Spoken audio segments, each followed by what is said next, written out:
नमस्ते मित्रों, मैं श्रवण कुमार सक्सेना, भूतपूर्व प्रबंधक सिंडिकेट बैंक। ये मैं बना रहा हूँ एक वीडियो आपको ये बताते हुए कि कैसे लोग बीमार पड़ते हैं, इम्यूनिटी कैसे काम करती है या हमारे शरीर को नुकसान, हमारे सेल्स को नुकसान कैसे पहुँचता है, हमारे सेल्स को डिजेनरेशन का सामना कैसे करना पड़ता है।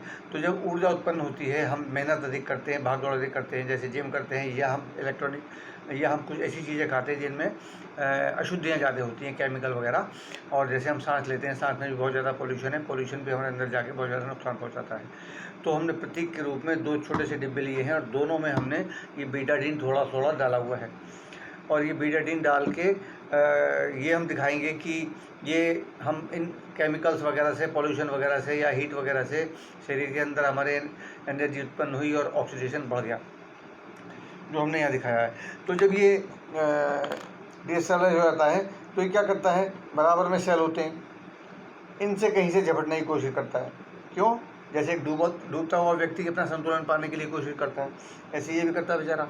तो ऐसे करके कहीं ना कहीं सक्सेसफुल हो जाता है। कोई वीक सेल होता है उस पर अटैक करके अपना इसका काम हो जाता है। तो लेकिन दूसरा जो आइटम है, वो आइटम जो है वो डीएसएलवाइज हो गया, उसका जो इलेक्ट्रॉन है, तो वो असंतुलित हो गया तो उसको भी संतुलन चाहिए, वो भी छीना झपटी करता है। तो क्योंकि खरबों सेल्स से हमारा शरीर बना है, तो कोई प्रक्रिया हमारी हमें अंदर जो हो रही है पता नहीं चल पाती है। और अगर ये प्रक्रिया बढ़ जाती है, ट्रांसफ़र होनी शुरू हो जाती है, अंदर सेल में डिके होना शुरू हो जाता है, क्योंकि जब फ्री रेडिकल ज़्यादा होते हैं और हमारे अंदर जो कोएंजाइम Q10 है वो कम पड़ जाता है, जैसे क्योंकि 40 साल के बाद उसका उत्पादन कम होना शुरू हो जाता है और हम ओवर ईटिंग करते हैं तो भी कोएंजाइम Q10 कम हो जाता है। और हीट को सबसाइड करने में, जो फ्री रेडिकल जो उत्पन्न होते हैं उनको सबसाइड करने में भी वो नष्ट होता है। तो कुछ ना कुछ ऐसा कारण होता है, हमारे न्यूट्रिशन में कमी हो या हमें ऑक्सीडेशन के से लड़ने के लिए हमारे पास एंटीऑक्सीडेंट कम पड़ते हों। तो ये अगर बार बार ऐसे होता रहे तो हमारे शरीर को नुकसान पहुंचता है, सेल्स में डिजेनरेशन यानी कि क्षय शुरू हो जाता है और वो लगातार होता है तो बीमारियां उत्पन्न होती हैं। इस डिजेनरेशन के कारण 70 से ज़्यादा बीमारियां पैदा होती हैं, ये पहचान की जा चुकी है।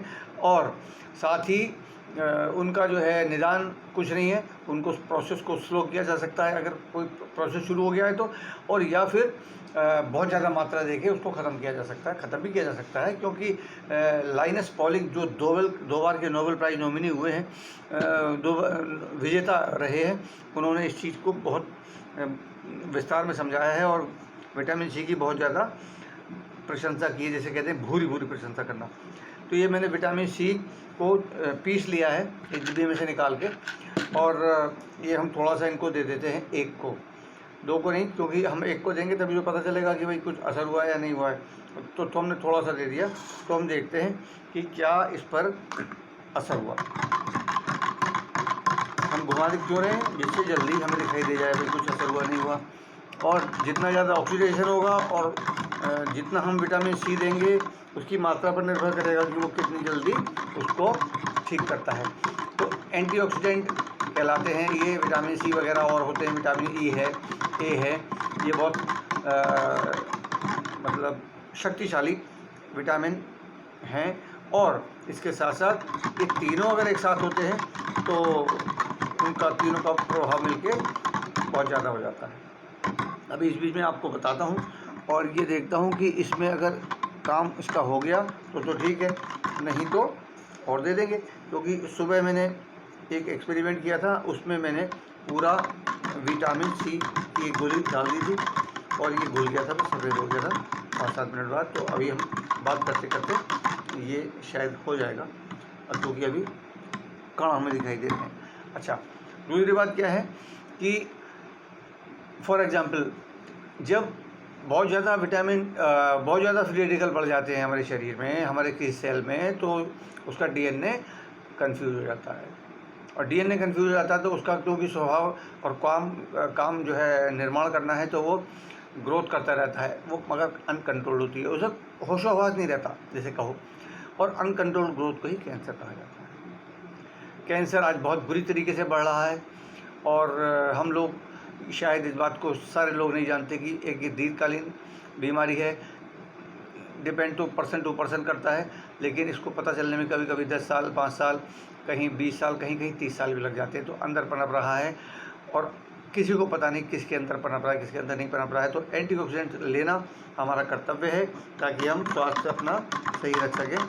देखो ये अंतर तो आया है पर टाइम लग रहा है, इसलिए मैं जितना बचा है उसको भी इसमें डाल देता हूँ ताकि कम समय ले ले। तो जब आप देख रहे होंगे ये जल्दी इसका असर होने लगा। कहने का मतलब क्या है, मैसेज क्या है कि अगर आप एंटीऑक्सीडेंट पहले से लेते रहेंगे, पर्याप्त लेते रहेंगे, क्योंकि आपने देखा हमने थोड़ा थोड़ा डाला तो उसका उतना असर नहीं हुआ, है ना। तो आप अगर थोड़ा लेंगे तो आप फिर जो भी प्रोडक्ट ले रहे हैं विटामिन वगैरह उस पर आप ब्लेम रखेंगे, मैंने तो खाया था। लेकिन मात्रा भी तो पर्याप्त होनी चाहिए, क्योंकि कोई भी चीज़ है शत्रुओं की मात्रा, शत्रुओं की क्षमता के अनुसार उसके विरोध में शक्ति होनी चाहिए। तो आप देखिए ये जो है बिल्कुल सही हो गए भाई साहब, मिस्टर ए या मिस्टर बी। जो मिस्टर ए हैं वो जागरूक व्यक्ति हैं, वो सोचते हैं कि prevention is better than cure, इसको मानते हैं और उसका आपने परिणाम देखा। अब क्या ये बाहर जाएंगे नहीं, पॉल्यूशन में नहीं जाएंगे, केमिकल खाएंगे नहीं, क्या नहीं करेंगे, तो हम इसको फिर दे देते हैं। तो अब फिर से कुछ अंतर पड़ गया इन पर, लेकिन क्यों? क्योंकि मात्रा बढ़ गई पॉल्यूशन की या केमिकल्स की। फिर भी इन्होंने मुकाबला किया, ये भाई साहब तो बीमारी पड़े हुए, लेकिन ये अभी क्योंकि विटामिन सी पूरी तरह से घुला नहीं है तो ये थोड़ी देर में बिल्कुल हो जाएगा। इतना अंतर पहचानने के लिए काफ़ी है, अभी इसके अंदर काफ़ी है, आप तली में देखिए। तो इसलिए अपनी रक्षा पहले से कीजिए, बीमार मत पड़िए।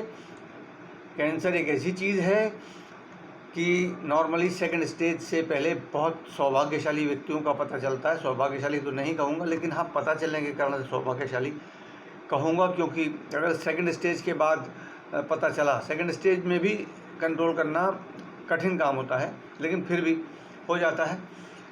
उसमें खर्चा बहुत होता है, उसमें वीकनेस बहुत होती है, उसमें बुरा हाल हो जाता है, आदमी के बाल उड़ जाना और सेल मतलब मरणासन जैसा हो जाता है। तो न्यूट्रिशन, जिन लोगों को ऑक्सीडेशन रेडिएशन वगैरह, रेडिएशन और कीमो दिया जाता है, वो उनको भी अगर हम ये न्यूट्रिशन देते रहते हैं तो वो कीमो वगैरह को झेल जाते हैं। तो इतना काफ़ी है, ये इंडिकेशन नहीं, साफ साफ बताया है मैंने, इसलिए बताया है क्योंकि मुझे चिंता होती है जब मैं आंकड़े सुनता हूँ। भारत में जो विश्व का औसत है कैंसर बढ़ने का, उससे अधिक स्पीड हो चुकी है। 2025 में ज़्यादा घटनाएं सामने आएंगी और WHO बता चुका है कि 2027 में भारत के 87% लोग कैंसर की चपेट में होंगे। तो कल्पना करो, भगवान ना करे, भगवान करे ये खबर झूठी हो, लेकिन USA की अभी WHO की सभी खबरें अभी तक सही साबित हुई हैं, और इसलिए बिल्कुल निश्चिंत होकर बैठना, अपने आप को धोखे में रखना है। नमस्ते, जागरूक रहिए, स्वस्थ रहिए।